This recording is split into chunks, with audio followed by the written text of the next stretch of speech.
Welcome back to the Faculty Factory podcast, friends.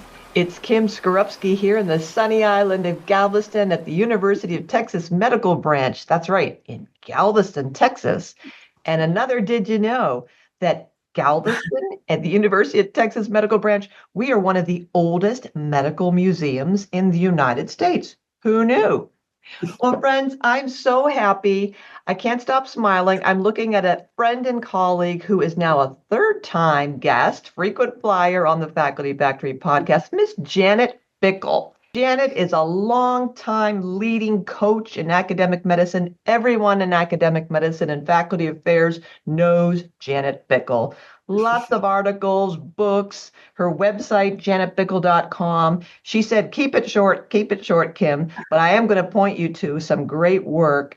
She has been on the podcast twice before, early back in the day, episode number 22, and then episode number 163. You're not going to remember that, but if you go to facultyfactory.org and read all about today's episode, we'll point you to all the wonderful resources that Janet Bickel offers us. So why are we sitting here today, Janet Bickel? First of all, thanks for being here, Janet. Let people hear your voice before I tell them what our great news. Oh, well, I'm 75, and many of my clients over the past few years especially have been in this, I would call, late career transition phase where they have a lot of energy, but they know they're going to be retiring soon, even though retiring doesn't seem to fit. And so I was asking Kim, what are you experiencing with regard to this level of faculty? Let's try to write about it. And so Kim submitted Academic Medicine last month. So Janet, again, is being humble. She had written a 4 or 5 page manuscript and said, come on, Kim, what do you think about this? Let's talk about it. We have the same passion, the same interest. I'm a gerontologist, and we had Janet come to Hopkins and talk with our women clinician investigators, and she knows that I have this, I'm trying to marry my faculty development and gerontology interest through my publications and my work with wonderful national colleagues looking at late career transitions and expectations around retirement. What had happened was, so Janet had sent me her version. We kind of talked back and forth about how we could flesh out this manuscript on what we in leadership in academic health centers around the country can do to support later career faculty, advanced career faculty, as we refer to them. And then the January 2025 issue in Academic Medicine came out where Editor Roberts, she had a nice summary of the issue's articles, and it was entitled From Launch to Leadership, Successfully Navigating an Academic Career Path. And of course, that whole article is like right up our alley in terms of faculty developers, how we want to absolutely launch early career faculties into leadership positions, and if not positions, having that leadership mindset. And then it just dawned on me, oh my gosh, Janet, we're working on this great article. Why not pull that thread forward from launch to leadership to landing pad, helping faculty navigate a post-academic glide path? And that's where Janet and I had so much fun with the letter and trying to hone it down to be really concise and brief, but to make our point that we feel like institutions can do a lot to help faculty navigate a glide path after they're done with full-time employment. After all, 21% of all the faculty in U.S. medical schools are age 60 plus. 21%. So over a fifth of faculty are aged 60 and older. So Jana, why don't you, in all your decades of working in this space and coaching so many faculty members and writing many articles about this, why don't you get us going and thinking about it?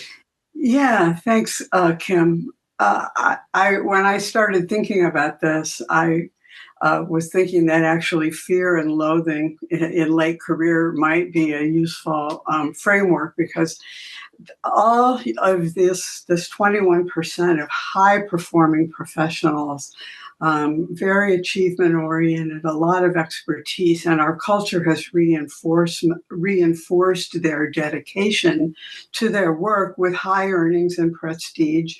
And naturally, many in this late career phase who still have a lot of energy may be loath to surrender this prestige and this influence, and at the same time as looking at reality, the need for a transition, but with ambivalence. And so, how can schools help this great talent pool who is facing this, what some might call post-work phase, help them with this transition? Because transitions are always chaotic, and they offer opportunities for creative re-examination. And that's what we're encouraging here. And I've got some ideas about what that looks like. But in the meantime, I think it's important to give faculty permission to talk about how de-skilled they might feel facing a calendar with a lot of open space. And it may be the first time in their life that they didn't have an immediate goal or an immediate vision of where they wanted to go. And so this can feel very disorienting. And who do you confide in? Who's going to feel sorry for a highly successful, financially secure person who's looking at more leisure time? And yet there's these real psychological dilemmas that I find high-performing professionals have a difficult time talking about.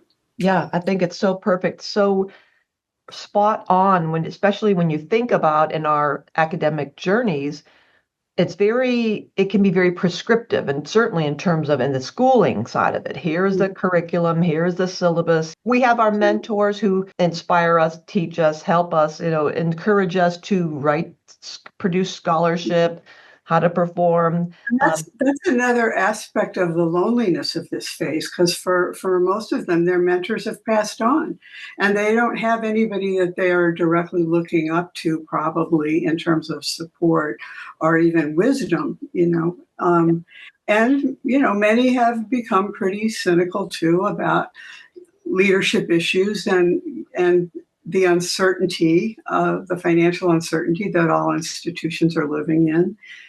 So it can be a hard time. And in this one kind of, I think women have an easier time in general adjusting in this phase because they tend to have more high quality connections outside of academia.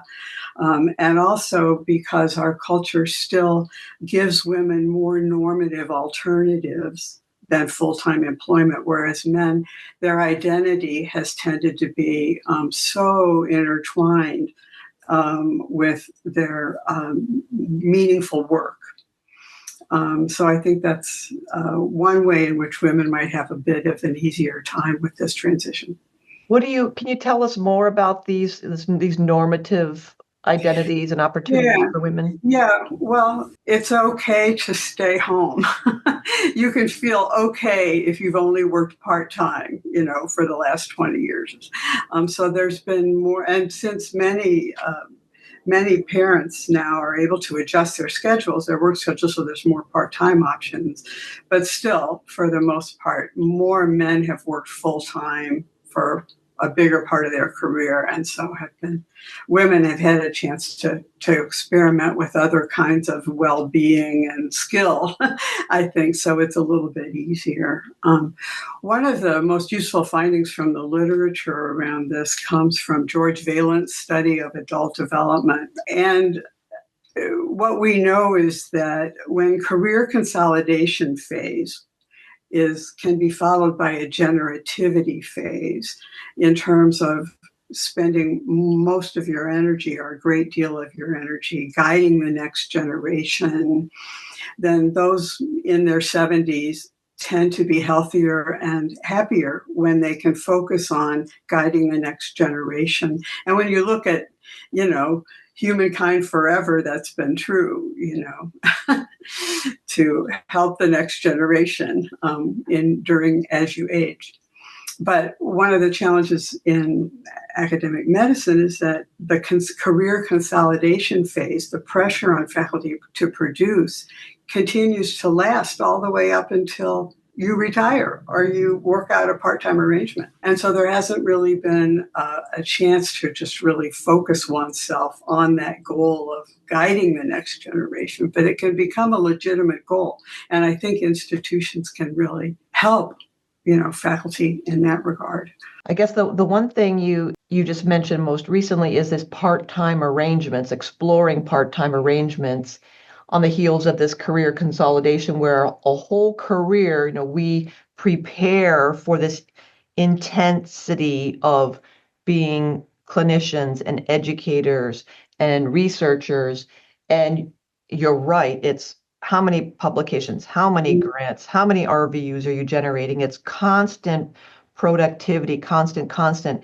And because of that, it's almost there's no incentive necessarily to mentor and bring up and think about succession planning and think about transitioning into next phases. And especially we don't do any favors by putting a lot of attention, rightly so, on early career faculty members with all of our new faculty orientations and our mentoring programs and our leadership programs and our research portfolio building programs and education mentoring, all that stuff to help people get their legs under them and blossom into being nationally and internationally known. And then we say, okay, well, so now you're here, keep doing that with exactly. That intensity. Workhorses. Yeah, understandable. Well, it takes so much energy.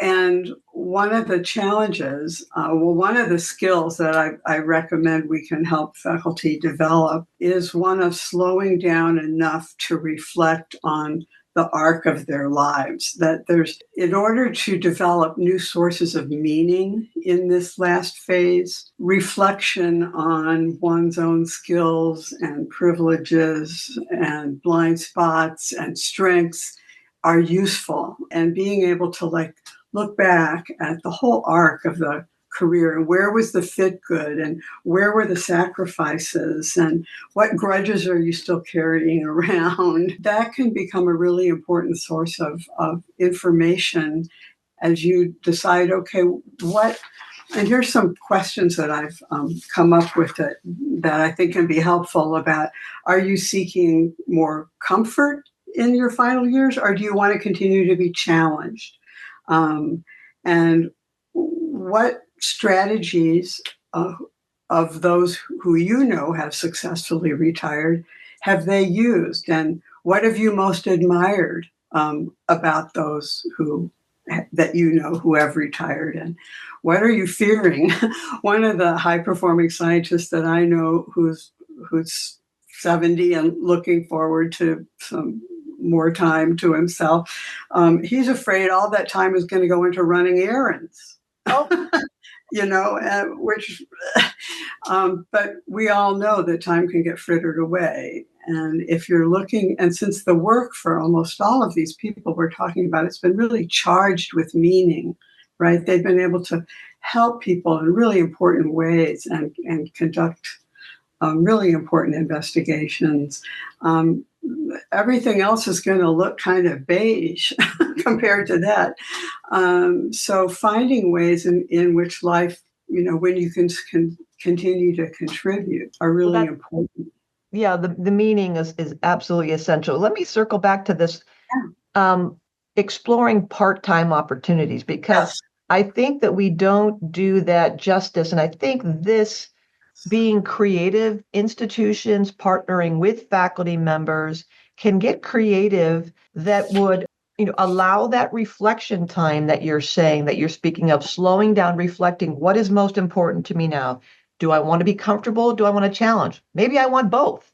And maybe the best way to maximize having a little bit more free time while also maintaining my intellectual footprint and having that vigor, that cognitive vigor, is by scaling back in terms of effort. And I don't think, I'm sure we all know people who have done that on a one-on-one personal basis of making arrangements for a while to dial back, maybe when kids are younger or when we're taking care of sick parents or partners or having our own physical health issues. But let's, talk to us more about how that is an opportunity for institutions to not only hang on to good, valuable faculty members, that it's a win-win for everybody. So Absolutely. how Yeah. can we do that more formally or across the board? Yeah, well, part of it is, and this whole discussion we're having is in line with this, is giving faculty permission to look at, okay, what would be helpful? What do we need? How can we continue to use our skills? Give out of our skills, contribute, and and I don't think we've gone there. I don't think institutions, well, we haven't been faced with this, this high percentage of people over 60.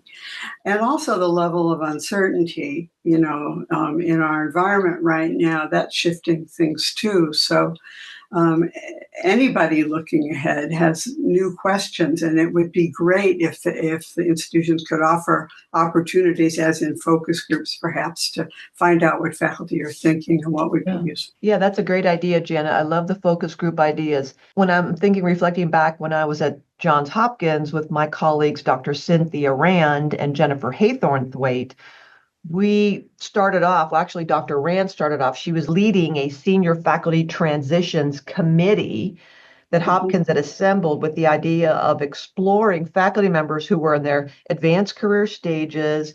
Is there some way we can incentivize faculty to think about retiring and stepping back their effort while continuing to have that foothold in the institution?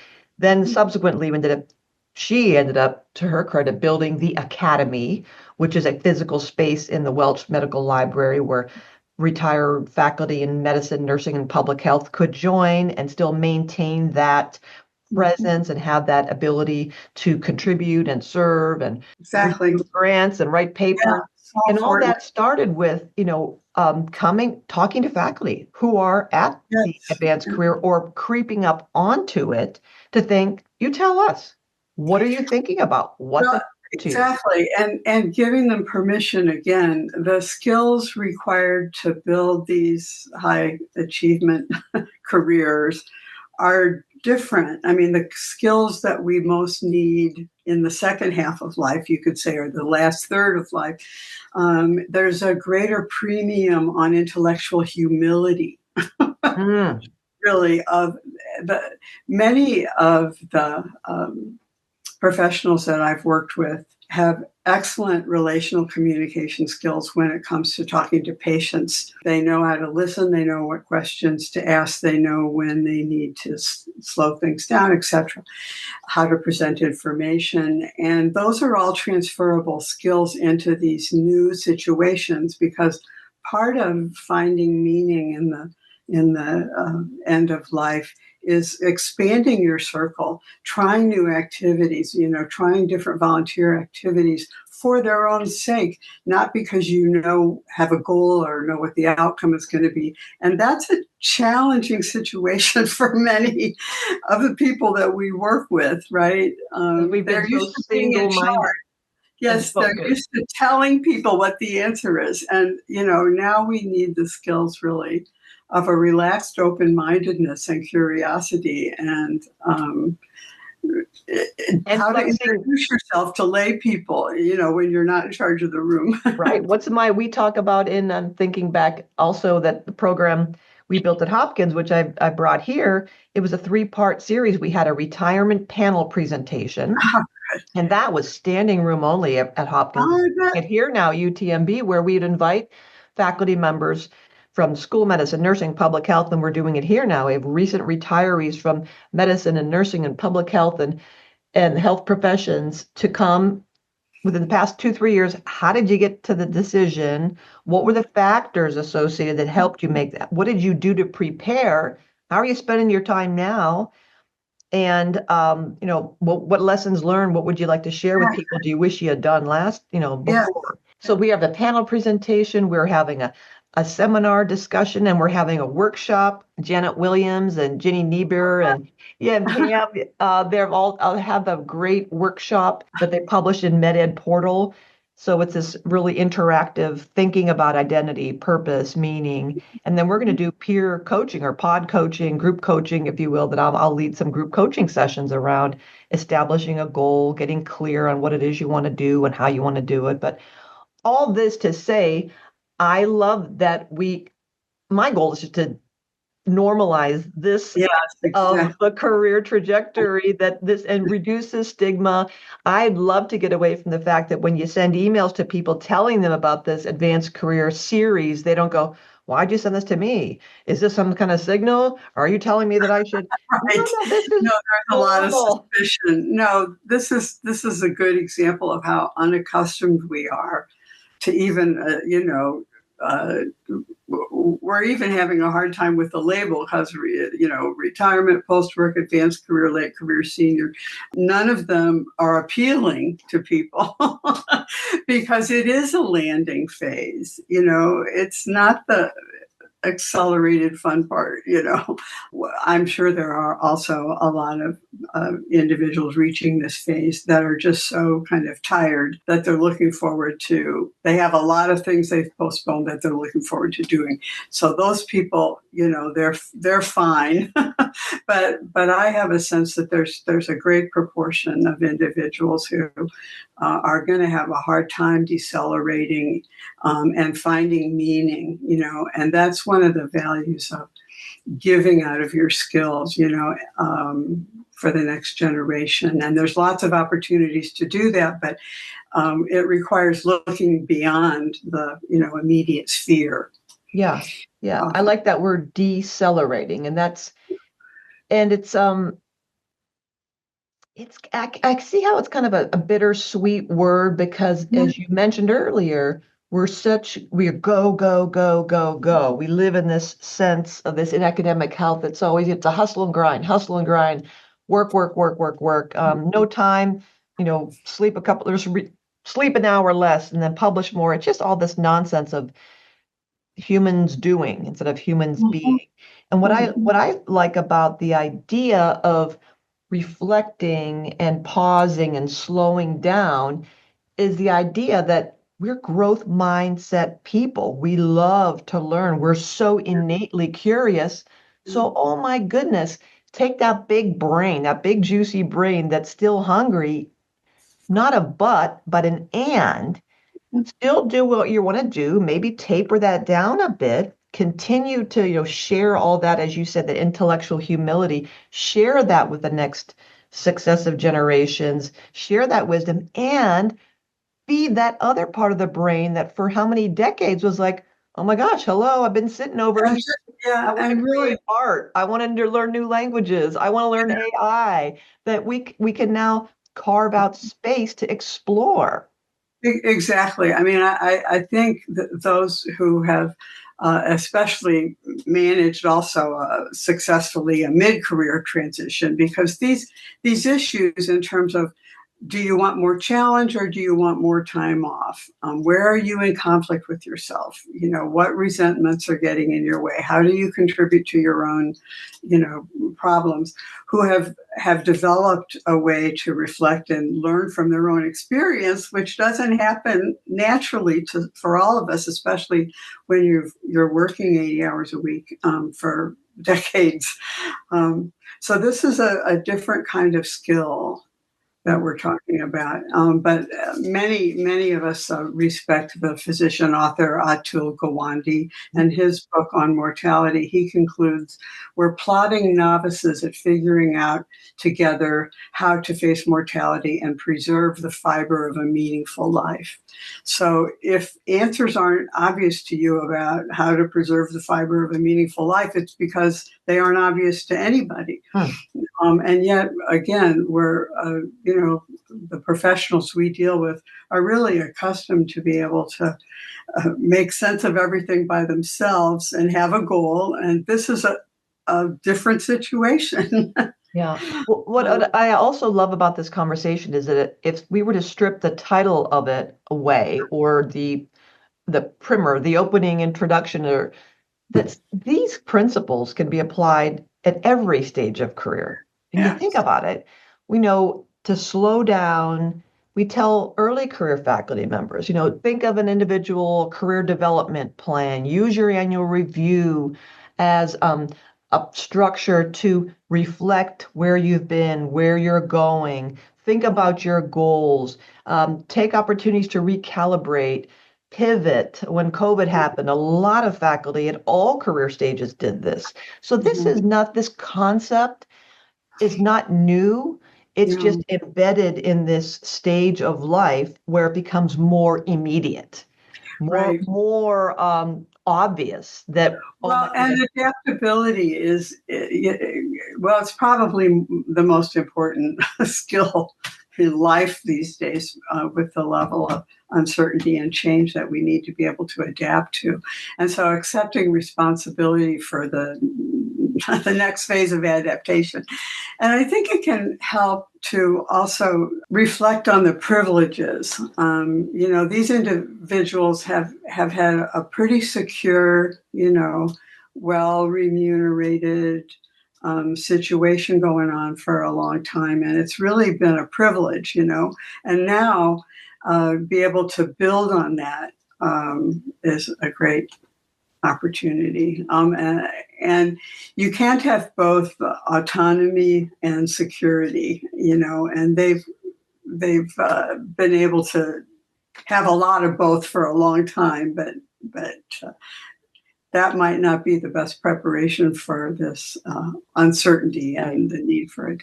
So what else can we do? I mean, it's when we think about the institutions in our letter to the editor in academic medicine, Yeah. you and I talk about what institutions can do. We don't really, in the original versions, we talked about what faculty members can do. So the institutions obviously can set up policies, programs, resources, focused attention on advanced career stages, preparing faculty for those ultimate stages, just like we talk about getting your 403B and how to invest Exactly, in making it be HR. part of the conversation, so it isn't, everything isn't left to the end. Yeah, and won't that go a long way toward recruiting, retaining, growing the best faculty if they know that they are in an institution that values us at all stages and that provides wraparound um, ecosystem Those that who are will thinking support ahead, us. I would think that would be very attractive to be able to see, Yeah, that way.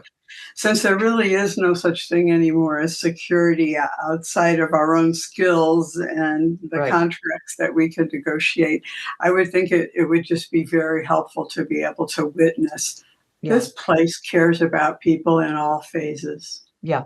And so what Um, can the faculty members do if we can kind of um, we suggested what institutions can do. What can we as individual faculty members at any stage of the career, what can and we do?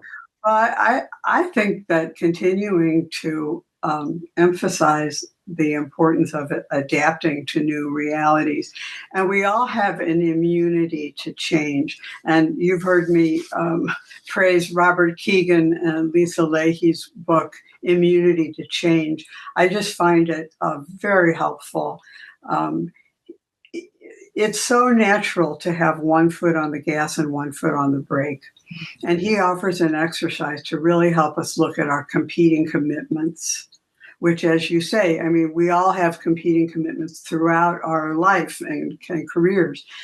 He offers a way of really looking what's getting in the way of your making the changes you say you want to make. Very helpful. Yeah, I just Googled that one, the immunity to change, Robert Keegan, Yeah. Lisa Leahy. I love it. Yeah. And I'll just say in my book that I published in 2022 on Equip Your Inner Coach, there's a chapter on referencing and describing his work, and also a chapter on resilience, which is a lot of what we're talking about. How do you continue to stay healthy and adaptable to the end of your days? And we don't have a model for this. And we tend not to look at this phase. And so I think it's really important to try to look at what would that look like at the end of life? We need examples. I love it. Yeah, equip this. So Janet is talking about her 2022 book, Equip Your Inner Coach, Personal, Career, and Leadership Development in an Uncertain Age, right there on Amazon. And also your lovely memoir, We're Put Here to Love, a memoir with poems, is just beautiful. Thank you. Well, Janet, this has been such an important conversation. I love having these conversations and thinking with you. What parting thoughts would you have for both ends, for the faculty who are just starting out in academic health and leaders in academic health? Well, accepting responsibility for your own development. I mean, those who've worked at institutions for a long time and have to fulfill a lot of, have a lot of responsibilities, have tended often to kind of delegate a sense of how am I directing my own life? Is what I'm doing really a great fit? And make that assessment frequently. Is this a great fit? Or am I working out of my strengths? Am I contributing in a way that is fulfilling? And make adjustments, which usually require sacrifices. I mean, I think one question is, what sacrifice do we need to make in order to successfully navigate into a post-work phase? There's trade-offs, always trade-offs, and being able to look at those throughout rather than just get resentments or just figure it's going to get better, or what skills do I need to get better at from the beginning?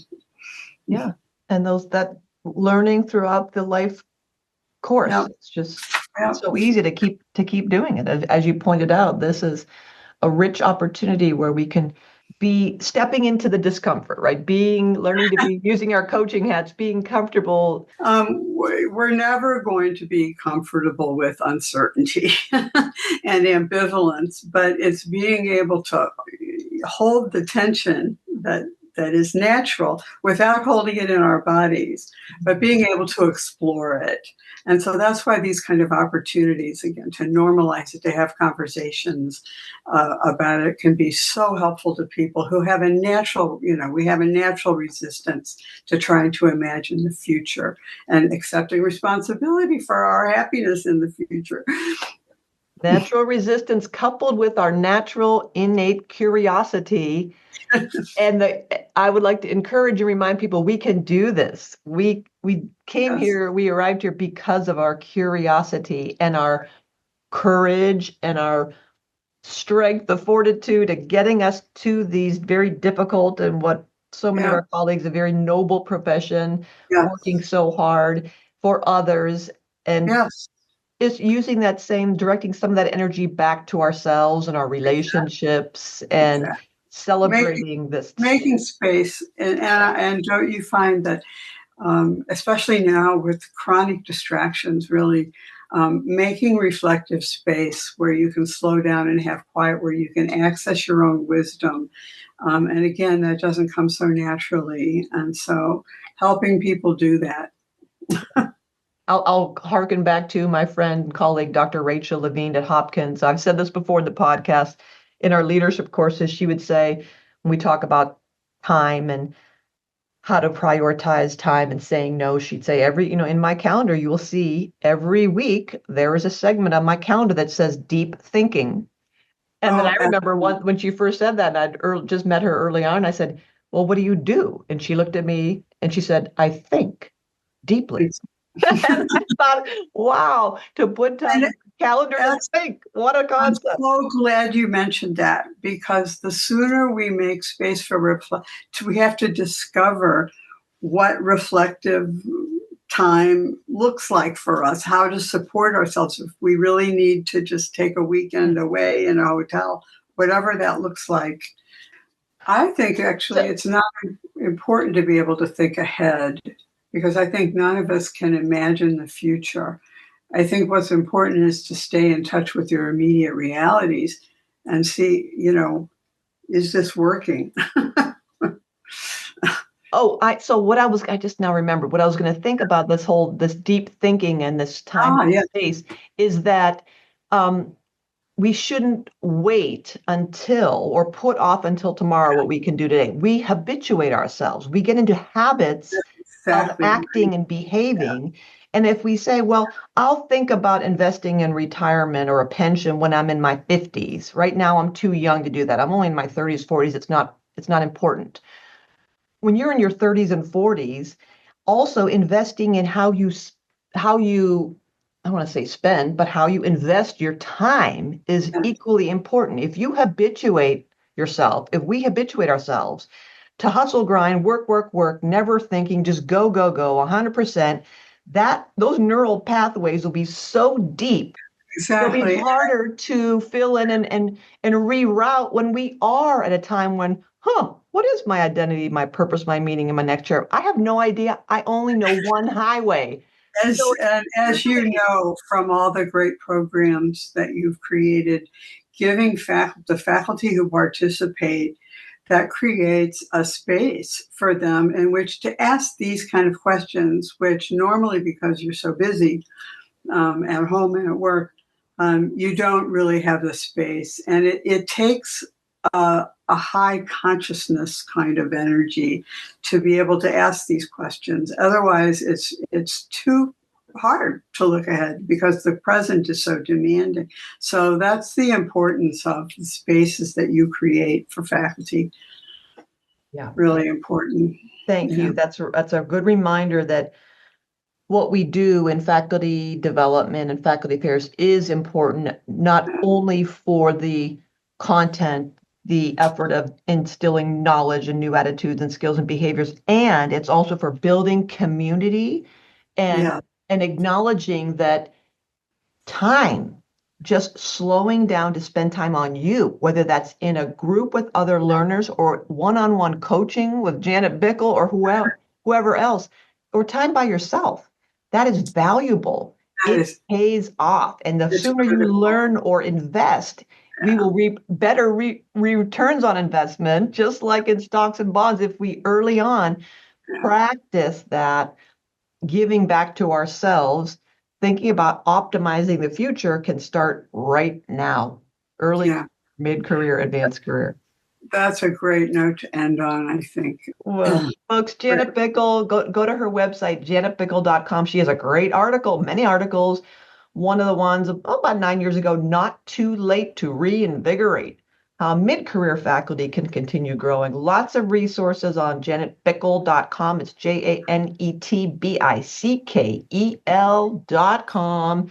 Check out her book, Equip Your Inner Coach, her memoir. I'll put links to all these things in her episode on facultyfactory.org. We're going to get her back and read our letter to the editor. I hope you have by now. And thank you so much, Janet. I love working with you. I love the way your mind works. Thank you for all you've given to our profession. And I'm just so privileged to know you and work with you. Me too, Kim. Thanks for your dedication to faculty. It's a source of great inspiration to me for many years. Thanks for tuning in to the Faculty Factory podcast. We are a faculty development community sharing tools to build academic leaders in healthcare. Maybe you want to be interviewed on the podcast? Please visit facultyfactory.org/contact and send me a message there. The Faculty Factory podcast and website is sponsored by the Office of Faculty Affairs at the University of Texas Medical Branch in Galveston, Texas.